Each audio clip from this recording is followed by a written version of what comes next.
ناظرین، پروگرام ہے گفتگو اور میں ہوں آپ کا میزبان مصطفیٰ کمال پاشا۔ آج ہمارے ساتھ شریک گفتگو ہیں پاکستان کی میڈیا انڈسٹری کا ایک معروف نام، اپنا ایک مخصوص انداز رکھتے ہیں، مخصوص فکر اور سوچ کے حامل ہیں، اور ان کی رائے کو قدر کی نگاہ سے دیکھا جاتا ہے۔ جناب عبدالستار خان صاحب ہمارے آج کے مہمان ہیں۔ جناب آپ کا شکریہ، آپ تشریف لائے۔ خان صاحب، دو باتیں ہیں۔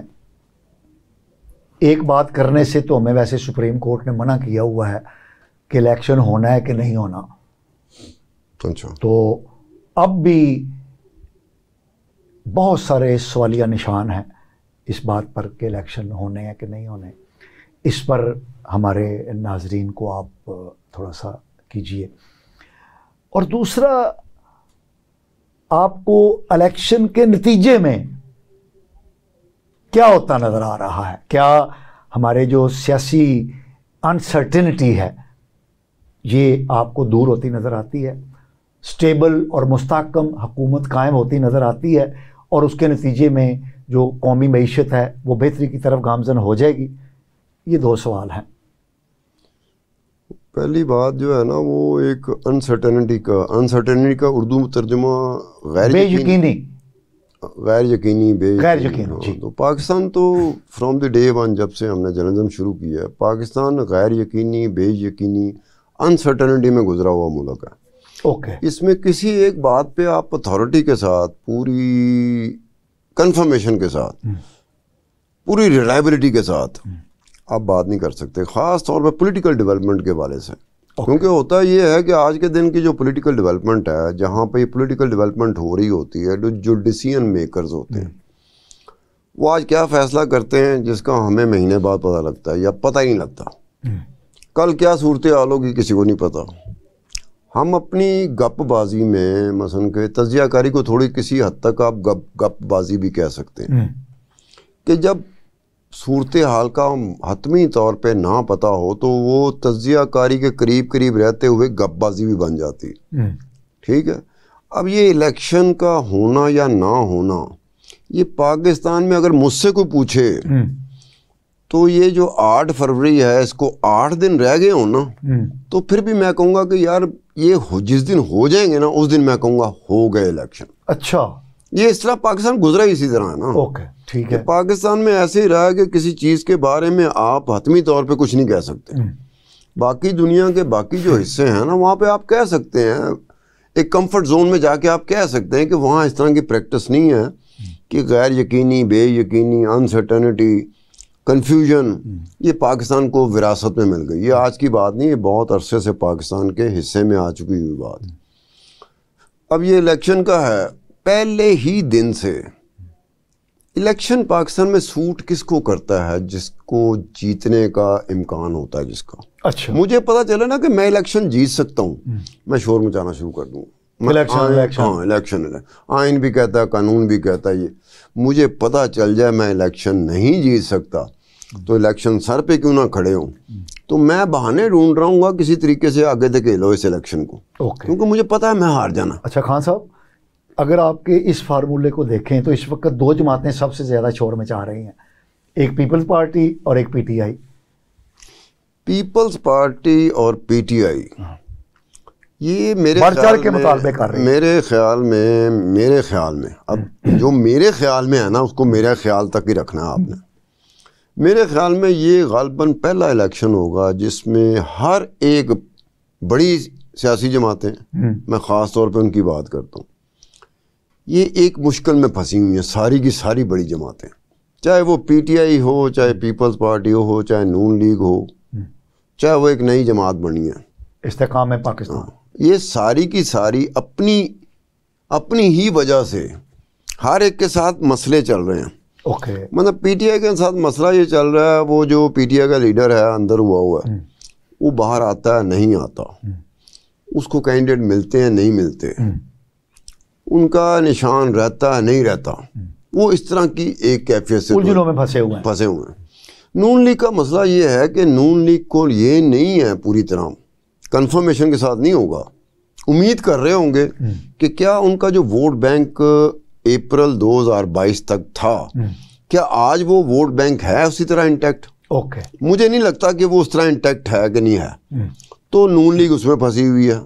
پیپلز پارٹی کی مجھے سمجھ نہیں آتی کہ سندھ میں ٹھیک ہے, سندھ میں پیپل پارٹی کا رائبل کوئی نہیں ہے, ٹھیک ہے, شہری علاقے کچھ ہیں, وہاں پر کوئی ایم کیو ایم آ جائے گی, کوئی جماعت اسلامی آ جائے گی, کوئی پی ٹی آئی آ جائے گی, لیکن باقی جگہوں پہ تو اس نے سویپ کرنا ہے. اچھا سندھ میں تو کر لیا, اصل مسئلہ تو پنجاب ہے. پنجاب میں مقابلہ جو اس وقت مقابلے کی کیفیت بنتی ہے, اگر بنائی جائے تو نون لیگ اور پی ٹی آئی, ٹھیک ہے, یہ دونوں کا ہے. اب اس میں کہ پی ٹی آئی کس طریقے سے اسٹرانگ فوٹنگ کے ساتھ آ سکتی ہے, نہیں آ سکتی, اور نون لیگ جو ہے اس کا ووٹ بینک جو ہے نا وہ مجھے ڈسٹرب لگ رہا ہے کہ ووٹ بینک اس طرح سے نہیں ہے. یعنی جو اپریل 2022 میں 2022 اپریل 2022 تک تو میں اس وقت کوئی مجھے پوچھتا کہ بھی پنجاب میں سے کون جیتے گا تو میں بڑے آرام سے کہہ سکتا تھا کہ نون لیگ سویپ کرے گی پنجاب میں سے, ٹھیک ہے. لیکن اپریل 2022 کے بعد جب ووٹ آف نو کانفیڈنس ہوا اور 16 مہینے کی جو شہباز شریف کی حکومت, اس کے بعد پی ڈی ایم کی حکومت بنی, گریجولی میں نے محسوس کیا کہ وہ حالات اس طرح کے نہیں رہے. ایک تو لوگوں میں بے چینی بڑھ گئی, کچھ اس کا جو بیان, اب بیانیہ ہم میں بیانیہ کی جگہ کوئی اور لفظ استعمال کرنا چاہیے, بڑا رول گیا, پٹ گیا, اس کی جگہ کوئی اور آلٹرنیٹ ڈھونڈنا پڑے گا کہ بیانیہ کی جگہ پہ کوئی اور لفظ استعمال کرنا چاہیے. تو عمران خان کا وہ جو بولنا تھا وہ چل گیا. لوگوں کی مایوسی بڑی, ہر طرف سے ایسے لگا کہ جیسے کہ یار حالات کوئی ٹھیک نہیں ہے. اس کا کریڈٹ عمران نے لے لیا کہ جی میں نکلا ہوں, مجھے نکالا گیا ہے, تو پھر یہ ہوا. اب وہ کہہ سکتا تھا ایکچولی یہ صورتحال نہ بھی ہو نا, وہ کہہ سکتا ہے, اور لوگوں نے بڑی جلدی اس کو لینا تھا. لوگ پریشانی میں پھنسے ہوئے, مہنگائی میں پھنسے ہوئے ہیں, تو لوگوں نے کہنا تھا ہاں یہی ہوا کہ عمران خان باہر گیا ہے تو ہمارے حالات یہ نہیں تھے کہ عمران خان کے دور میں حالات کو بہت اچھے ہو گئے تھے. نو وے, عمران ڈسکریڈٹ ہو چکا ہوا تھا. حکومت میں رہتے ہوئے عمران خان کی حالت یہ تھی کہ عمران خان کا جو ایم این اے تھا وہ حلقے میں نہیں جا سکتا تھا. نہیں, میں اسلام آباد میں تھا تو پارلیمنٹ میں وہ مجھ سے شیئر کرتا تھا کہ اس دفعہ لگتا ہے ہمیں کوئی اور پارٹی دیکھنی پڑے گی. وہ اس طرح کا ڈسکریڈٹ ہو چکا ہوا تھا عمران خان حکومت میں, اس کی اپنی حکومت کے دوران کی میں بات کر رہا ہوں. لیکن جب اس کی حکومت فارغ ہوئی ہے, ووٹ آف نو کانفیڈنس ہوا ہے, تو اس نے انتخابی حوالے سے گین کیا. اس نے جو باتیں کی, جو اس کا ایک انداز ہے, اس کو بولنے کا بڑا شوق اب ہوا ہے, پہلے نہیں تھا. اچھا, پہلے he was a very shy person. Imran Khan بہت شائے پرسن تھا. عمران خان سے اگر اس کا نام پوچھا جاتا جب وہ کرکٹ کھیل رہا تھا کہ آپ کا نام کیا ہے, تو وہ عمران خان بھی وہ قسطوں میں بتاتا تھا. لیکن جب وہ سیاست میں آیا ہے اور دھرنا شروع ہوا ہے تو وہ اس طرح گیا. اس کے بعد لگا نہیں کہ عمران خان چپ رہتا. میں خیال مجھے شک پڑتا ہے کہ رات کو سوتے ہوئے بھی بولتا ہوگا. اچھا, اب ہم آگے بڑھتے ہیں. تو آپ کو کیا نظر آ رہا ہے, پہلا حصہ الیکشن ہونے جا رہے ہیں؟ نہیں, میں کچھ نہیں کہوں گا. میں اسکرین کے اوپر میرا دماغ خراب ہے کہ میں کہوں گا ہونے جا رہے ہیں, نہ ہوئے تو پھر اوکے. اجر فرض, اور میں کہوں گا نہیں ہونے جا رہے, ہو گئے تو پھر اوکے. فرض کرتے ہیں ہم کہ جیسا کہ سپریم کورٹ نے کہا ہے کہ 8 فروری کی ڈیٹ جو ہے اس کو پتھر پہ لکیر سمجھا جائے, اور انہوں نے خاص طور پہ ہمیں تنبیہ کی ہے اینکرز کو کہ آپ نے اس کے بارے میں منفی گفتگو نہیں کر رہے. تو ہم فرض کر لیتے ہیں کہ ہو رہے ہیں, تو آپ کو کیا نتیجہ نظر آ رہا ہے؟ نتیجے میں نے پہلے بتا دیا, جتنی بھی بڑی بڑی سیاسی جماعتیں ہیں جن کی حکومت بننے کا امکان رہتا ہے, ٹھیک ہے, وہ تو ساری اپنی اپنی جگہ پہ اپنے اپنے حوالے سے پھنسی ہوئی ہیں. اوکے. باقی جو اتحادی بنتے ہیں, ایم کیو ایم ہے, وہ کسی کی بھی اگر کوئی بھی جیت جاتا ہے تو اس نے تو اتحادی بننا ہی بننا ہے. اس کے بعد کچھ جماعتیں ایسی ہیں جو اتحادی کے طور پر انہوں نے اپنی ایک مستقل کیا ہوتا ہے, وہ مستقل مزاجی نہیں ہوتی, مستقل مزاجی, کہ ہم اتحادی ہیں. یعنی کہ 2-3 جماعتیں ایسی ہیں جن کے اوپر یہ چھاپ لگ گئی ہے کہ انہوں نے اتحادی بننا ہے. اور وہ اتحادی کس کا بننا ہے؟ حکمران جماعت کا. ٹھیک ہے. اب اس میں یہ دیکھنے والی بات یہ ہے کہ جب یہ ساری جماعتیں پھنسی ہوئی ہیں تو یہ جو شور مچانے والی جماعتیں ہیں کہ انتخابات ہونے چاہیے, اس کی مجھے سمجھ نہیں آئی کہ یہ کیوں شور مچا رہے ہیں. آپ اس پہ کیا آپ کا انٹیک؟ اس میں جیسے بات میں نے کہی ہے کہ یہ آپ کو کنفیوز ضرور کرتے ہیں، لیکن میری کنفیوژن یہ ہے کہ پی ٹی آئی اگر شور مچاتی ہے تو پی ٹی آئی کی اپنی حالت جس طرح کی ہو گئی ہوئی ہے. اور دوسری بات یہ ہے کہ میں نے چونکہ دستاویزات، ڈاکومنٹس، ریکارڈ، ڈیٹا، میں نے اس کی مائننگ کرنی ہوتی ہے، اس کو ایکسپلور کرنا ہوتا ہے. تو جس طرح سے پی ٹی آئی والے کہتے تھے، کلیم کرتے تھے کہ اگر الیکشن ہوئے تو ہم اتنی تعداد میں جیتیں گے، اتنی سیٹیں ہوں گی، اتنے ووٹ ہوں گے، مجھے نہیں لگتا وہ اتنے ووٹ لے جا سکتے ہیں، اتنی سیٹیں لے جا سکتے ہیں. میں وہی کہتا تھا کہ یار یہ پورے کا پورا ڈیٹا پڑا ہوا ہے، مجھے سمجھ نہیں آتی کہ آپ لوگ لینڈ سلائڈ جو ہوتی ہے وہ مجھے لینڈ سلائڈ کی سمجھ نہیں آ رہی تھی.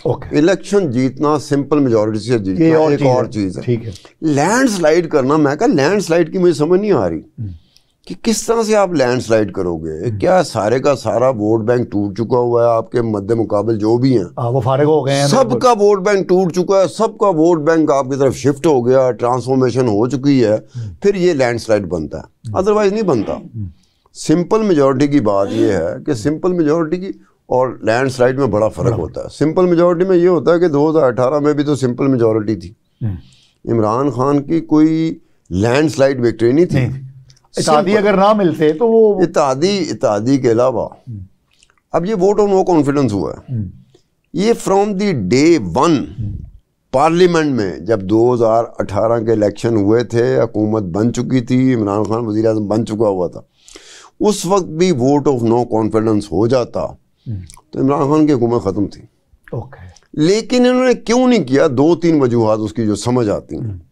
ایک تو یہ ہے کہ یہ اسٹیبلشمنٹ سے ڈرے ہوئے تھے.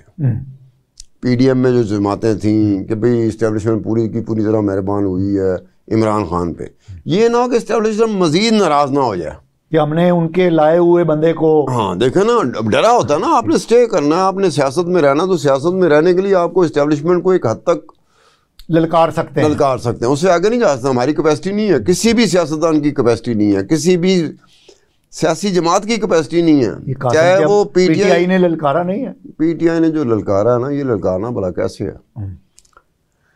فری ہینڈ دے دو میں للکاروں گا، فری ہینڈ نہ دو وہ میرے بندے پھڑے جا رہے ہیں، وہ ظلم ہو رہا ہے. بندہ کہتا ہے آپ نے سیاسی جدوجہد کرنی ہے تو سیاسی جدوجہد میں تو آپ کو مار کھانی پڑتی ہے، جیل جانا پڑتا ہے. پوری دنیا میں کوئی ایک سیاسی جدوجہد دکھا دیں، تاریخ، پوری دنیا کی تاریخ جب سے سیاست ہوئی ہے، دکھا دیں آپ کہ جہاں پہ مار نہ کھانی پڑی ہو. یہ جس طریقے سے اگر میں دلیر آدمی ہوں نا، اگر میں دلیر آدمی ہوں تو پاشا صاحب میں کبھی آپ سے یہ نہیں کہوں گا کہ ظلم ہو رہا ہے، پھڑے جا رہے ہیں. جو ہی میں کہوں گا نا ظلم بڑا ہو رہا ہے، پھڑے جا رہے ہیں، آپ سمجھ جانا کہ ستار خان پھٹو آدمی ہے، بزدل آدمی ہے. اوکے، یہ سمجھ جانا. ٹھیک ہے. جب آپ شور مچانا شروع کر دیں نا، بڑا ظلم ہو رہا ہے، بندے پھڑے جا رہے ہیں، چکے جا رہے ہیں، یہ کرے جا رہے ہیں، تو سمجھ جائیں کہ یہ پھٹو ہیں. اوکے. دلیر جو ہوتے ہیں نا، جو دلیر پارٹی ہوتی ہے، دلیر سیاستدان ہوتا ہے، دلیر لوگ ہوتے ہیں، وہ زیادتیوں کی پرواہ نہیں کرتے، وہ سیاسی جدوجہد کر رہے ہوتے ہیں. انہیں پتہ ہوتا ہے انہوں نے اندر بھی جانا، انہوں نے پھڑے بھی جانا، انہوں نے چکے بھی جانا. جب آپ پھڑے جانا، چکے جانا، مار کھانا، رولا پا دے نا، اس کا مطلب آپ ڈر رہے ہیں. ٹھیک ہے. سیاسی اگر میں سیاسی جدوجہد کروں نا تو مجھے پتہ ہے کہ میں جس چیز کو للکار رہا ہوں اس کے جواب میں مجھے مار ہی پڑے گی. اچھا، اب خان صاحب آپ نے بہت خوبصورت تاریخی اعتبار سے ایک بات بتائی ہے سیاسی جدوجہد کی. تو اگر آپ کے اس نظریے پر دیکھا جائے تو اس وقت 2 جماعتیں یہ شور مچا رہی ہیں اور اس کو وہ نام دے رہی ہیں لیول پلینگ فیلڈ کا. ایک پیپلز پارٹی اور ایک پی ٹی آئی. وہ کہہ رہی ہیں کہ لیول پلینگ فیلڈ نہیں ہے، بندے پھڑے جا رہے ہیں جی، ہمیں برابر سلوک نہیں کیا جا رہا. تو کیا ہم اس کو یہی سمجھیں کہ یہ دونوں جماعتیں یہ لیول پلینگ فیلڈ کا یہی مطلب ہے؟ لیول پلینگ فیلڈ میرے خیال میں بلاول بھٹو زرداری آکسفورڈ سے پڑھا ہوا. آکسفورڈ سے پڑھ کے وزیر اعظم بننا، پاکستان میں 4 وزیر اعظم گزرے. سب سے پہلے لیاقت علی خان تھا، اس کے بعد ذوالفقار علی بھٹو، پھر بے نظیر بھٹو، پھر عمران خان. اگر بلاول بھٹو ہی بن جاتا ہے تو 5واں ہوگا وزیر اعظم جو آکسفورڈ سے پڑھا ہے. ٹھیک ہے. میرے خیال ان کی انگریزی کا لیول بہت اوپر ہے. اچھا. وہ جو لیول پلینگ فیلڈ جو ہم سمجھتے رہے ہیں، وہ لیول پلینگ فیلڈ کچھ اور ہوتی ہے. اچھا جس کانٹیکسٹ میں بیان کیا جا رہا ہے لیول پلینگ فیلڈ کو, تو یار لیول پلینگ فیلڈ کے معنی بدل دینے چاہیے. اوکے ٹھیک ہے. آپ سیاسی جماعتیں ہو, پیپل پارٹی نے ساری عمر اسٹیبلشمنٹ کے خلاف جدوجہد کی ہے, تو بلاول بھٹو زرداری کو اب کیا ہوا ہے کہ اسٹیبلشمنٹ ہی ہے نا جو لیول پلینگ فیلڈ نہیں دے رہی. یہ تو نہیں ہو سکتا کہ نون لیگ نہ دے رہی ہو یا پی ٹی آئی نہ دے رہی ہو, اسٹیبلشمنٹ دے رہی ہے نا, تو سیدھے ہو جائیں. آپ نے تو ماریں کھائی ہیں تاریخ میں, آپ پی ٹی آئی تو نہیں ہو جو مار سے ڈرتی ہے, آپ تو پیپل پارٹی ہو جو ماریں کھاتی رہی, تاریخ میں بڑی مار کھائی ہے. تو آپ لیول پلینگ فیلڈ آپ سیدھا سیدھا اسٹیبلشمنٹ کو کہیں ٹھیک ہے کہ جناب ہم نے یہ محسوس کر رہے ہیں کہ یہ ایک جماعت ہے نون لیگ, اس کے لیے آپ کا ہاتھ نرم گوشہ ہے آپ کی طرف سے, ہماری طرف نرم گوشہ نہیں ہے, اور نرم گوشے کے لیے لیول پلینگ فیلڈ کا کہہ رہے ہیں. ٹھیک ہے. لیول پلینگ فیلڈ اگر ہوتی ہے تو لیول پلینگ فیلڈ میں تو ساری جماعتیں تقریباً ایک ہی جگہ پہ کھڑی نظر آ رہی ہیں, ایک ہی جگہ پہ. خدا کی قسم بہترین اس کا حل کیا ہے, ماننا کس نے کیا ہے, ہم تو کہہ ہی سکتے ہیں نا, تجربے کی بنیاد پر, مشاہدے کی بنیاد پر جو کچھ پڑا ہوا ہے. میرے خیال میں جتنی پاکستان کی بڑی بڑی سیاسی جماعتیں ہیں, اگر وہ ساری اکٹھی اس بات پہ ہو جائیں کہ جی الیکشن کو آگے لے جائیں, وجہ کیا ہے, الیکشن میں جو کوئی بھی جیتا آگے مسائل جو پڑے ہوئے ہیں نا وہ نہیں حل کر پائے. میں کہتا ہوں ان کو اتنا جھوٹ بولنا پڑے گا جتنا تاریخ میں انہوں نے پہلے کبھی نہیں بولا ہوگا. اوکے. آپ دیکھ رہے ہیں کہ الیکشن جیت گئے, چلیں جی الیکشن کوئی بھی جماعت جیت جاتی ہے, اس کے بعد جو مسائل جس جگہ پہ پہنچے ہوئے ہیں, 5 سال کیا پتہ نہیں کتنے سال لگ جائیں گے, تو آپ کیا 2 سال 3 سال بعد یہ کہتے ہوئے نظر آئیں گے کہ جناب وہ 16 17 18 مہینے کی حکومت ہوئی تھی, معاملات اتنے بگڑ گئے تھے, ہمیں کیا پتا تھا کہ یہ معاملات ہم اس عرصے میں نہیں سلجھا سکیں گے. نہیں, لیکن خان صاحب یہ موجودہ صورتحال کو اس صورتحال پہ چھوڑا بھی تو نہیں جا سکتا نا. یہ بات بھی ٹھیک ہے, لیکن ہر سیاسی جماعت چاہ یہ رہی ہے انکلوڈنگ عمران خان کی کسی طریقے سے دستے شفقت آ جائے اسٹیبلشمنٹ کا, کیونکہ ان کو پتہ ہے کہ اسٹیبلشمنٹ کے دستے شفقت کے بغیر انہوں نے کبھی حکومت کا سوچا ہی نہیں ہے. یہ ایسے نہیں ہوا کہ آپ نے اسٹیبلشمنٹ کو ہرا دیا ہو, ٹھیک ہے, آپ فاتح بن کے انٹر ہوئے. ہمیشہ ہر دور میں جو حکومت آتی رہی ہے, مطلب بے نظیر بھٹو کو لے لیں آپ, ان کی 2 حکومتیں آئی تھیں, وہ دونوں حکومتیں ون وے اور دی ادر وے وہ اسٹیبلشمنٹ کے ساتھ مکا کر کے آئی تھی. ٹھیک ہے کہ یہ اسپیس ہے, آپ نے اسپیس پہ کام کرنا, باقی اسپیس پہ آپ نے نہیں ہمت کرنی, جس کا اظہار بے نظیر خود بھی کرتی رہی بعد میں کہ ٹھیک بات ہے ہمیں باندھا ہوتا ہے, یہ باندھا. تو آپ کو تو ہمیشہ سے پتہ ہے کہ آپ کو باندھا ہوا. نواز شریف کا یہ ہے کہ نواز شریف جب حکومت میں آتا ہے تو آتے ہی پہلا میچ جو ڈالتا ہے نا وہ فوج کے ساتھ ڈالتا ہے اور چیف آف آرمی اسٹاف کے ساتھ, ٹھیک ہے. لیکن بات یہ ہے کہ جب وہ باہر جاتا ہے, اس کو نکالا جاتا ہے, وہ دوبارہ پھر آ جاتا ہے. That is some thing. یہ کیا میکینزم, یہ میکینزم یہ اس کو پتا ہوگا نواز شریف. وہ ہوتا ہے پھر حرکت کرتا ہے, پھر باہر, لیکن تیسری مرتبہ پھر آ جاتا ہے, پھر وہی حرکت کرے گا اور باہر. آج 4تھی مرتبہ ہو رہا ہے کہ نون لیگ کے لوگ یہ کہہ رہے ہیں کہ جی 4تھی مرتبہ وزیر اعظم بن رہا ہے. ٹھیک ہے. اب آپ یہ دیکھ لیں کہ اسٹیبلشمنٹ کو آپ ناراض کرتے ہیں تو پھر اسٹیبلشمنٹ کو خوش بھی کیا آپ ہی لوگ کرتے ہو, ٹھیک ہے, اپنے اپنے طریقے سے. جیسے 2018 میں عمران خان کے اوپر مکمل طور پہ ان کا ہاتھ آ گیا تھا, انہوں نے فیصلہ کر لیا تھا کہ اب یہ نواز شریف ہوا, یہ نون لیگ ہوئی, یہ پیپل پارٹی ہوئی, زرداری ہوئی, یہ فلانا ہوا, اب میرے خیال میں ان کو مار کھانے دیں. ٹھیک ہے. تو عمران خان کو گھر کا بچہ ہے, اس کو پالا ہے, ہم نے گود میں بٹھا کے پالا ہے, دودھ تک دیتے رہے, ہر طرح کا انہیں خیال. اس طرح سے اسٹیبلشمنٹ نے کبھی کسی بھی سیاستدان کا خیال نہیں رکھا جتنا عمران خان کو رکھا. لیکن اس کا نتیجہ کیا؟ 10-12 سال نتیجہ کیا؟ اب یہ ہوا, یہ بھگتنا چاہیے اسٹیبلشمنٹ کو, واقعی صحیح بھگتنا چاہیے کہ یار آپ کی اسیسمنٹ نہیں تھی کہ آپ کس کو پال رہے ہو. جس نے ایک دن آ کے آپ کو, وہ یہ نہیں دیکھے گا کہ آپ ہی کی وجہ سے میں آیا تھا, مجھے لایا گیا تھا, آپ ہی کی وجہ سے ہوا. ورنہ عمران خان تو بیچارہ 1997 کا الیکشن دیکھ لیں, کتنے کینڈیڈیٹ کھڑے تھے پی ٹی آئی کے, جی کتنے ووٹ پڑے, عمران خان خود بھی ہار گیا تھا. ٹھیک ہے. 2002 میں وہ یہ بات مختلف حلقوں سے باہر آئی کہ 2002 میں بھی خاص. اچھا خان صاحب, اگر آپ اجازت دیں تو ہم ایک شارٹ بریک لے لیں تاکہ پھر شو آپ کا ہے میرا نہیں ہے. اچھا ناظرین ہم ایک شارٹ بریک پر جا رہے ہیں. ہمارے ساتھ شریک گفتگو ہیں پاکستان کے مایہ ناز صحافی، تجزیہ نگار اور انویسٹیگیٹو جرنلسٹ جناب عبدالستار خان صاحب. ان سے ہماری گفتگو جاری رہے گی. ہم ایک شارٹ بریک پر جا رہے ہیں، ہمارے ساتھ رہیے.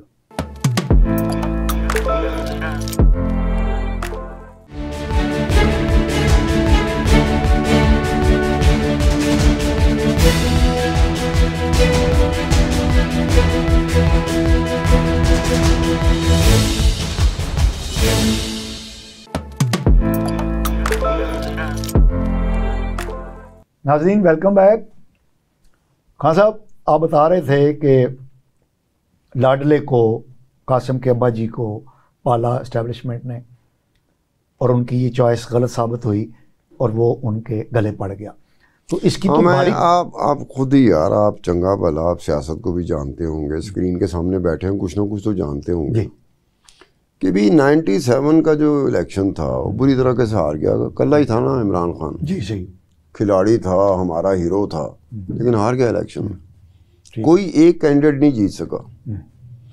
2005 سال بعد 2002 میں الیکشن ہوئے. مختلف حوالوں سے بات آئی کہ مشرف سے کہا گیا کہ جی آپ کا غصہ تو نواز شریف پر ہے اور بے نظیر پر ہے نا، اس پہ تو نہیں نا ہے. اس کلے کو تو جیتنے دو نا. ٹھیک ہے تو جیتا بیچارہ. ایک سیٹ جیتا، وہ صرف اپنی سیٹ تھی جو جیتا، باقی کوئی بھی نہیں جیتا. پی ٹی آئی کا کوئی بندہ نہیں جیت سکا. اس کے بعد 2008 کی مجھے پوچھ لینا چاہیے تھا کہ 2008 کا اس نے بائیکاٹ کیوں کیا تھا عمران خان. یہ ایک بڑا مہمہ سا ہے کہ 2008 کے الیکشن کا بائیکاٹ سمجھ نہیں آ رہا. ٹھیک ہے، بے نظیر بھٹو کا مرڈر ہو گیا، بائیکاٹ کرنے کا اعلان کرنا تھا تو وہ پیپل پارٹی کرتی سمجھ میں آتی کہ بے نظیر کو مار دیا گیا تو یہ ان کا بنتا بھی تھا. نواز شریف نے اعلان کر دیا تھا کہ میں 2008 کا بائیکاٹ کر رہا ہوں. پھر پیپل پارٹی والوں نے، زرداری نے منوایا جا کے کہ آپ کیا کر رہے ہیں، الیکشن میں آئے ہیں، لیڈر ہماری ماری گئی ہے. الیکشن کا بائیکاٹ کرنا، وہ لیڈر ہی کہتی تھی کہ سب سے بڑی غلطی ہمارے سے ہو گئی تھی کہ 1985 کا جو غیر جماعتی انتخابات تھے، ہماری لیڈر کہتی رہی کہ ہمیں ان انتخابات کا بائیکاٹ نہیں کرنا چاہیے تھا. ٹھیک ہے، تب نواز شریف مانا. لیکن عمران خان کی سمجھ نہیں آئی کہ اس نے بائیکاٹ کیوں کیا تھا. اس نے خود بذات خود کسی جگہ پہ ایکسپلین نہیں اس کو کیا. اس کے بعد 2010 میں آ کے کہیں یہ اسٹیبلشمنٹ، یہ فوج نے فیصلہ کیا کہ یہ دونوں باز نہیں آ رہے، نہ نواز شریف باز آ رہا ہے نہ زرداری باز آ رہا ہے، تو یہ ٹھیک ہے. پھر اس کو پھر انہوں نے اپنا جو تھا اس کے وسائل جو تھے اس پہ اس کو بٹھایا. پھر وہ لیتے رہے، اوپر لے جاتے رہے.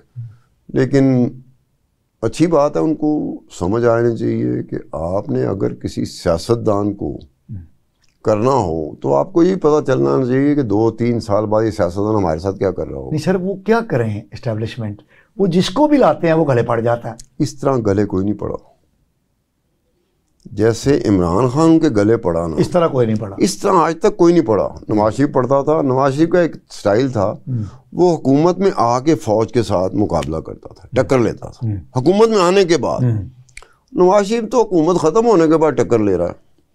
عمران خان، ٹھیک ہے، عمران خان نے حکومت میں ہوتے ہوئے ایک لمحہ بھی ایسا نہیں آیا جس میں پتہ لگا ہو کہ وہ فوج کے ساتھ سدھا ہو گیا. نواز شریف کا بالکل کانٹریری، اس کے بالکل برعکس. نواز شریف جو ہی آ کے وزیر اعظم بنتا تھا میرے خیال میں حلف اٹھاتا تھا، اسی شام کو سدھا ہو جاتا تھا کہ کتھے میں سدھا ہو سکتا ہے. دیکھو نا دونوں میں فرق کتنا ہے. ایک حکومت میں رہتے ہوئے اسے پتہ ہوتا تھا کہ میں حکومت میں ہوں، میں میچ ڈال رہا ہوں، پھڈا کر رہا ہوں، ٹکر لے رہا ہوں فوج سے، اسٹیبلشمنٹ سے، میری حکومت جا سکتی ہے. ٹھیک ہے، وہ کر لیتا تھا. اب پتہ نہیں یہ سوچ کے تھوڑی کرتا ہوگا کہ میری حکومت چلی جائے گی، وہ یہ سوچ کے کرتا ہوگا شاید میں لے بیٹھوں. لیکن اسٹیبلشمنٹ کو لے بیٹھنا بڑا مشکل کام ہے. سیاسی جماعتوں کے بس کی بات ہی نہیں ہے، کیونکہ سیاسی جماعتیں پاکستان کی تاریخ میں ہمیشہ کمزور رہی ہیں. کمزوری مختلف حوالے سے آتی ہے. کمزوری خوشی کا اظہار کر کے بھی آتی ہے، کمزوری غصے کا اظہار کر کے بھی آتی ہے. کمزوریاں کسی کی تعریفیں کر کے بھی سامنے نظر آتی ہیں اور کسی کی بد تعریفیاں کرتے ہوئے بھی کمزوری آپ کو نظر آتی ہے. عمران خان کمزور نہ ہو، اندر نہ ہو، یہ ایک لفظ بھی اسٹیبلشمنٹ کے بارے میں نہیں کہے گا. ٹھیک ہے، آپ اس کو کل کر دیں، اس طرح کر کے دیں، دیکھنا یہی بندہ ہوگا عمران خان یہی فوج کی تعریفیں کر رہا ہوگا, اسٹیبلشمنٹ کی تعریفیں کر رہا ہوگا, اور آپ مجھے سمجھا رہا ہوگا لوگوں کو ماضی کو بھول جاؤ. یہ بڑا آسان طریقہ ہوتا ہے, ماضی کو بھول جاؤ, ماضی کو بھول جاؤ. عجیب سی بات ہے کہ آپ امریکہ پہ چڑھتے ہو, اس کے بعد آپ کہتے ہو ماضی کو بھول جاؤ. کمال کرتے ہو یار. آپ نے بتایا کہ یہ امریکہ تھا جس نے سب کچھ کیا, اس کے بعد آپ ہی ہمیں بتا رہے ہو کہ ماضی کو بھول جاؤ امریکہ کے حوالے سے. پھر جا کے کہا کہ جی وہ جو ویسٹ کا میڈیا ہوتا ہے وہ ہمارے میڈیا کی طرح نہیں ہوتا. مطلب مثال کے CNN کو انٹرویو دے رہے ہیں, اب وہاں پہ جو CNN کی اینکر ہے وہ اس سے سوال کر رہی ہے کہ do you have any concrete evidence. مسکراتے ہوئے آگے عمران خان صاحب نے سمجھا جیسے پاکستانی قوم سے میں مخاطب ہوں, یہ بھی پاکستانی قوم ہے. وہ بھائی ویسٹ ہے, وہ بالکل ڈفرینٹ ہے. یہ کہہ رہے تھے میں بیک گراؤنڈ آپ کو بتاتا ہوں. پھر اس نے سوال کیا کہ do you have any concrete evidence. اس نے پھر کہا میں بیک گراؤنڈ آپ کو سمجھا دوں. وہ مسکرا رہی تھی. انہوں نے کہا میں کانکریٹ ایویڈنس کی بات کر رہا ہوں, ثبوت کی بات. وہ بیک گراؤنڈ سمجھا رہا ہے مجھے. وہاں اس نے بات کر دی. اس نے کہا میں جنرل قمر جاوید باجوہ نے امریکہ کو پکھایا کہ میں اینٹی امریکن ہوں. اس کا مطلب ہے ویسٹ کو عمران خان کیا بتا رہا ہے کہ میں اینٹی امریکن نہیں ہوتی ہے, تو جنرل قمر جاوید باجوہ تھا جس نے امریکہ کو پکھا دیا کہ میں اینٹی امریکن. یعنی کہ اسے کہنے کا مطلب ہے میں اینٹی امریکن نہیں ہوں, میں آپ ہی کا ہوں. اچھا ویسے خان صاحب آپ نے امریکہ کی بات کی, تو امریکہ کا تو ایک صدی سے بالعموم اور 70-75 سال فرسٹ ورلڈ وار کے بعد سے یہ رویہ رہا ہے کہ جو بھی کانفلکٹ ہوتا ہے اس میں امریکہ کہیں نہ کہیں ہمیں دکھائی دیتا ہے. ابھی ریسنٹ جو اسرائیل اور حماس کا کانفلکٹ ہے جو کہ پھیلتا جا رہا ہے,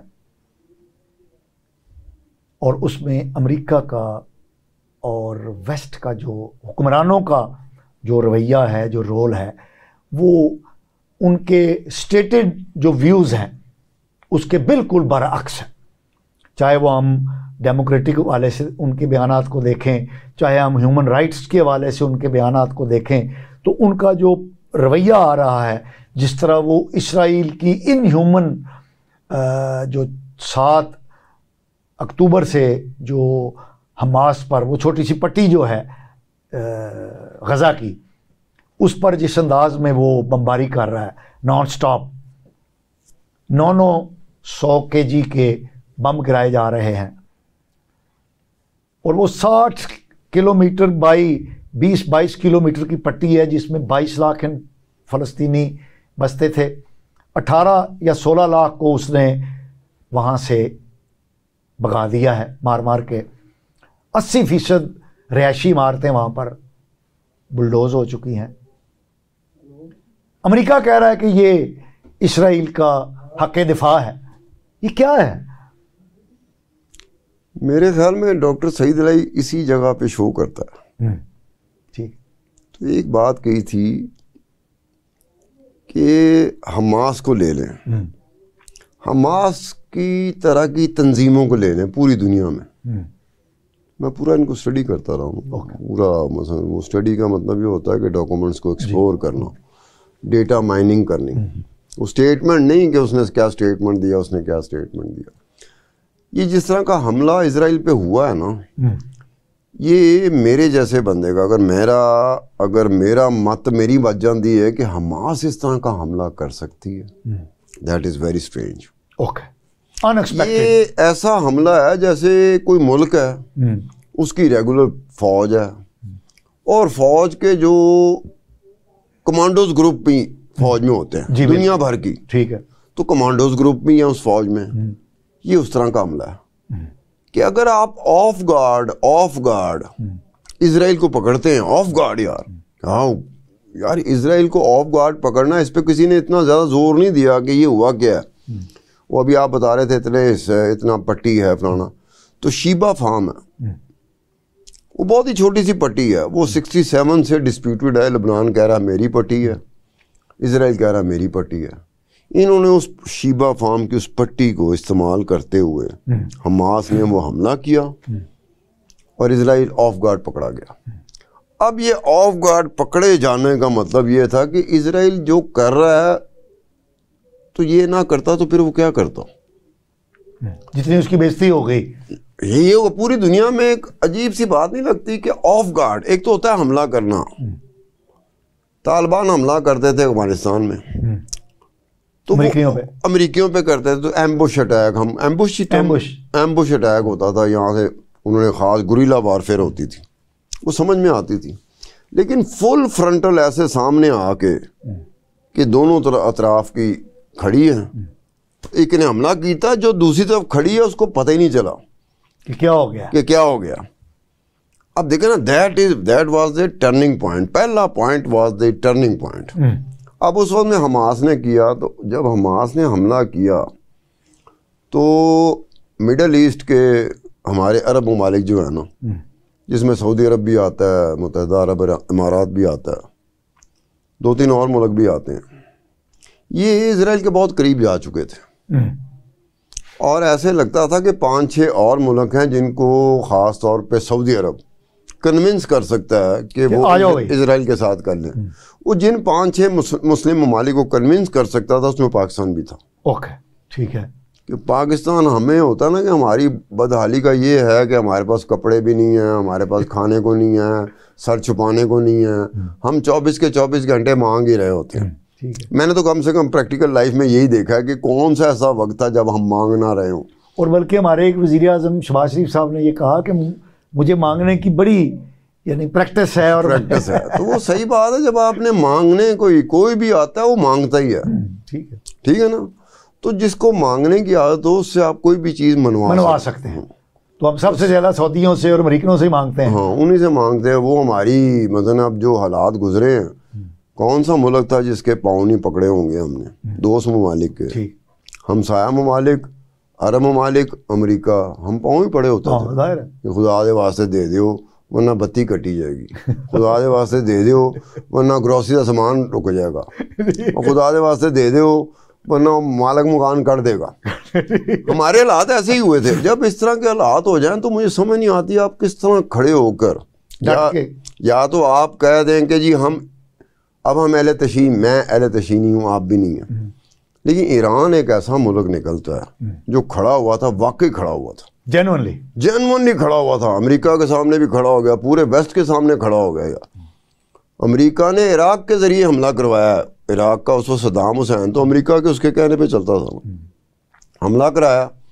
آج بھی ایران کے کچھ حصے ہیں جہاں بچے پیدا ہوتے ہیں نا تو مینوفیکچرنگ فالٹ نہیں ہوتا ان میں آج تک ہے، کیونکہ اس جنگ کی وجہ سے وہ کیمیکلز کچھ ایسے استعمال کیے گئے تھے عراق کی طرف سے کہ اس کا اثر آج بھی ہے. لیکن ایران قوم، ایران حکومت، ایران اسٹیٹ وہ کھڑی رہی. وہ دلیر لوگ ہیں، ہمیں مان لینا چاہیے وہ دلیر ہیں، وہ قوم ہے. ہم لوگ یہاں پر گھر کی حد تک، مجھے گھر پہ آپ دیکھیں میں بڑھ کے مار رہا ہوں، میں کسی نے نہیں چھڈاں گا. ایک بیل میرے گھر کے باہر ہو تو میں وہی بندہ ہی ہوں نا، جا کے باہر منتیں کر رہا ہوں گا، شیخ صاحب کا لایا نا آج تہاڈی مہربانی. گھر میں ہم لوگ دلیر ہوتے ہیں اپنی جگہ پہ. یا تو ہم دلیر بن کے ثابت کریں کہ ہم واقعی دلیر ہیں، آ جائیں میدان میں کہ کون ہے بھائی، پھر بات بنے گی. رہ دے کہ اگے پیچھے مجھے آج تک اس کا فائدہ بھی کوئی اتنا نظر نہیں آیا. رہ دے کہ اگر کوئی چیز رہتی وہ ایٹم بم رہتا ہے. اب جس کے پاس ایٹم بم ہو، ایران کے پاس ایٹم بم نہیں ہے، ٹھیک ہے، پاکستان کے پاس ایٹم بم ہے. جس ملک کے پاس ایٹم بم ہے ہر پاس یہی تڑی لا رہے انہیں، ہمارے پاس ایٹم بم ہے، ایٹمی توانائی ہمارے پاس ہے، اٹامک انرجی ہمارے پاس ہے. تو بھائی اٹامک انرجی اور ایٹم بم رکھنے کا یہ ہے کہ ہم ہر ایک سے مانگ رہے ہوتے ہیں. وہ جو آپ جس چیزوں کو پازیٹیولی اگر لے کے چلنا ہے، امریکہ کے پاس بھی تو ایٹم بم تھا. میرے خیال میں پہلا ایٹم بم تو امریکہ کے پاس تھا، پہلا، اور چلا بھی اس نے دیا تھا. تو بھائی یہ دیکھیں جن کے پاس ایٹم بم ہوتا ہے ان کے پاس حوصلہ بھی ہوتا ہے، وسائل بھی ہوتے ہیں، انہوں نے آگے بھی جانا ہوتا ہے. ہمارے جو طریقہ ہے، میں آپ کی ٹانگ کھینچ رہا ہوں، آپ میری ٹانگ کھینچ رہے. اب جب ہم ایک دوسرے کی ٹانگ پاکستان میں رہتے ہوئے کھینچ رہے ہوتے ہیں تو اس کا فائدہ ہمیں نہیں ہوگا، نقصان ہی ہوگا. خان صاحب آپ نے ایٹم بم کا ذکر کیا. امریکہ نے سب سے پہلے ایٹم بم استعمال کیا، اور اسرائیل کی جو زائنسٹ گورنمنٹ ہے، بلکہ یہ اسرائیل ہے ہی زائنسٹ اسٹیٹ، اس کو امریکہ کی پوری آشیرواد حاصل ہے. پرسوں 2 دن پہلے نتن یاہو کے شاید ڈیفینس منسٹر نے یہ کہا ہے کہ ہمارے پاس آخری آپشن کے طور پہ ایٹم بم کا استعمال بھی بڑا خوفناک. ٹھیک ہے, اس کو آپ کیسے دیکھتے ہیں؟ اور وہ دیکھیں, وہ مولوی نہیں ہے, وہ کوئی عام سیاستدان نہیں ہے, وہ ایک ذمہ دار حکومت کے کیبنٹ کا ممبر ہے. میرے خیال میں جس طرح کے ٹیکنالوجی آگے جا چکی ہے نا, شارٹ آف ایٹم بم آپ تقریباً ایٹم بم کا آپ وہ کر سکتے ہیں. Short of atom bomb, atom bomb کو چلائے بغیر آپ وہ کام کر سکتے ہیں جو ایٹم بم نے. ٹھیک ہے نا, اتنی سی پٹی ہے. جی اچھا, آپ کی بات خان صاحب بڑی ہوتی ہے. اب تک جتنے 1000 ٹن بارود غزہ کی پٹی میں استعمال ہو چکا ہے, ماہرین کا کہنا ہے کہ یہ 2 چھوٹے ایٹم بموں کے برابر تباہی لا چکا ہے. دیکھو نا, اگر آپ یہ کہتے ہیں کہ ماہرین یہ کہہ رہے ہیں کہ 2 چھوٹے ایٹم بم کی تباہی لا چکا ہے, تو آپ اگر اس کو کنٹینیو کرتے ہیں, مثال کے طور پہ اسی اسٹریٹجی کو آپ کنٹینیو کرتے ہیں, اسی طرح کے اتنے وزن دار بم آپ استعمال کرتے رہتے ہیں 10 دن 15 دن مہینہ 1.5 مہینہ, تو آپ کو ایٹم بم استعمال کرنے کی ضرورت ہی کوئی نہیں ہے. وہ ایٹم بم تو وہ ہوتا ہے نا جیسے کہ جنرل ضیاء الحق ایک ہوا تھا کرکٹ ڈپلومیسی جے پور میں, تو جنرل ضیاء الحق کا جہاز پاکستان سے اڑ رہا ہے, جنرل ضیاء الحق نے کہہ چکا ہے کہ میں آ رہا ہوں انڈیا میں. حالانکہ انڈیا نے دعوت نہیں دی تھی. انڈیا نے کوئی دعوت نہیں دی تھی. سول ایویشن کو آخری وقت میں وہ راہل گاندھی کا ابے کا کیا نام تھا, راجیو گاندھی وزیر اعظم تھا, تو وہ اس کی کیبنٹ نے کہا کہ سر وہ تو اڑ چکا ہوا ہے, تو سول ایویشن کو ہم نے اجازت دینی ہے, ورنہ دنیا میں ہماری بڑی بدنامی ہوئے گی کہ ایک ملک کا صدر اڑ کے آ رہا ہے, آپ اسے اجازت نہیں دے رہے, تو اب وہ اڑ چکا ہوا ہے تو اجازت دیں. تو جب یہ وہاں پہ گئے, انہوں نے میچ موچ دیکھا, ضیاء الحق ویسے اچھا خاصا شروڈ اور کننگ آدمی تھا, ایسا سیاستدان بھی نہیں کبھی آیا. ٹھیک ہے, اس کا دماغ خاص طریقے سے کام کرتا تھا. تو جب وہ واپس آنے لگا تو اس وقت یہ فیصلہ ہوا تھا کہ کیبنٹ اور وزیر اعظم راجیو گاندھی یہ ایئرپورٹ پہ سی آف کریں. سی آف کرتے کرتے جنرل ضیاء الحق نے, جو ایڈوائزر تھا معتمد خاص تھا راجیو گاندھی کا, وہ صرف راجیو گاندھی کے ساتھ جڑ کے کھڑا تھا. تو انہوں نے آخری ہاتھ ملایا راجیو گاندھی سے, اور ساتھ ہی قریب ہو کے کہا کہ دیکھو پوری دنیا میں 52 ملک ہیں, 50 سے زیادہ ملک ہیں اسلامی, اگر تم ایٹم بم گراؤ گے تو ایک پاکستان تباہ ہوگا, باقی 50 قائم رہیں گے. دنیا میں ہندو ملک ایک ہی ہے, اگر میں نے ایٹم بم گرایا نا پھر دیکھ لینا. یہ معتمد خاص نے سن لیا کہ ضیاء الحق جاتے جاتے ایئرپورٹ پہ راجیو گاندھی سے کیا کہہ کے گیا. اسی بندے نے, معتمد خاص نے, پھر 10 12 15 سال بعد جا کے ایک آرٹیکل لکھا. اس آرٹیکل میں یہ بات بتائی کہ ضیاء الحق جاتے ہوئے راجیو گاندھی کو, اس نے کہا اس وقت راجیو گاندھی کی حالت دیکھنے والی تھی کہ وہ اتنا ڈریا گھبرایا ہوا کہ اس نے خود کہا, اس نے کہا میں اس کا معتمد خاص تھا, میں نے راجیو گاندھی کو اتنا گھبرایا ہوا نہیں دیکھا تھا. اب یہ ہوتا ہے کہ اگر آپ نے استعمال کرنا کسی وقت میں اپنے حق میں استعمال کرنا, تو یہ طریقہ ہو سکتا ہے کہ انڈیا کا سائز دیکھ لیں, ٹھیک ہے, ایٹم بم کا سائز دیکھ لیں, یا ایٹم بم کی تباہی کا سائز دیکھ لیں.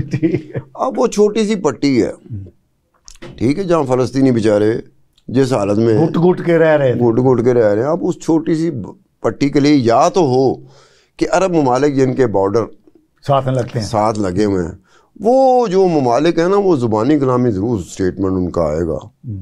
جیسے وہ رائنا ہے جو اردن کی ملکہ رانیہ, اس کا بھی اسٹیٹمنٹ آیا کہ اسرائیل بڑی زیادتی کر رہا ہے. اسٹیٹمنٹ کی حد تک تو سمجھ میں آتی ہے کہ آپ کی مجبوری ہے نا, کہ آپ ایک تو ہمسایہ ممالک ہیں, مسلم ممالک ہیں, تو اپنے عوام کو ہوتا ہے نا, ہم نے اپنی عوام کو کیسے سیٹسفائی کرنا ہے.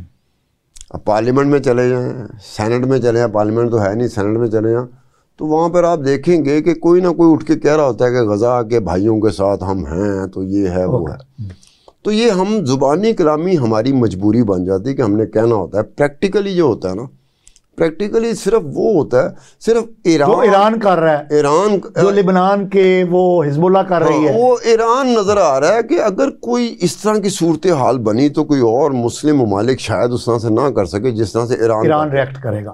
اور ایران کا، اور ایکچولی جو امریکہ کو اور ویسٹ کو اگر کوئی خطرہ ہے نا تو وہ ایران سے ہے، اور ایران سے جڑی ہوئی تنظیموں سے ہے، جو شام میں بھی ہیں، عراق میں بھی ہیں، لبنان میں بھی ہیں. ایکچولی جو جیسے نا تھریٹ نمبر 1، تھریٹ نمبر 2، وہ ڈینجر زون بھی آپ نے بنائے ہوتے ہیں. تو ڈینجر زون جو پہلا ہے، تھریٹ نمبر 1 جو ہے نا، وہ ایران اور ایران سے جڑی ہوئی تنظیمیں ہیں کہ اگر انہوں نے کرنا ہونا تو وہ ہماری طرح نہیں بڑکے ماریں گی، وہ کر گزریں گے. ہم تو بڑکے مار رہے ہوتے ہیں. خان صاحب، ممکن ہے کہ یہ جو حماس نے جس انداز میں اسرائیل پہ کیا ہے تو یہ تنظیم کا تو نہیں ہے، یہ تو ایک جیسے ملک کی فوج ہوتی ہے، تو اس کا مطلب یہ ہے کہ ممکن ہے کہ اب دیکھو نا وہ چیز باہر آئے گی تو ہمیں پتہ چلے گا نا. ٹھیک ہے، اس سے پہلے تو ہم صرف یہ کہہ سکتے ہیں کہ حماس جیسی تنظیم کا اس طرح سے حملہ کرنا، میں تو بالکل میں کنفیوز ہو گیا تھا کہ اتنی کہ ایسے حملہ کرنا اسرائیل پہ کہ اسرائیل آف گارڈ پکڑا جائے. That is some thing very strange, very in usual, جس کی وجہ سے آپ کی کھوپڑی تھوڑی سی ادھر ادھر ہوتی ہے. ہاں صاحب، آپ کا بہت بہت شکریہ کہ آپ ہمارے پروگرام میں تشریف لائے اور ہمارے ناظرین کو آپ نے اپنے خیالات عالیہ سے مستفید فرمایا. ناظرین، آپ نے ہمارے خصوصی مہمان کی گفتگو سنی. آپ ہمیں اپنے فیڈ بیک سے آگاہ کیجیے گا. اگلے پروگرام تک کے لیے اپنے میزبان مصطفیٰ کمال پاشا کو اجازت دیجیے. اللہ نے کے بعد.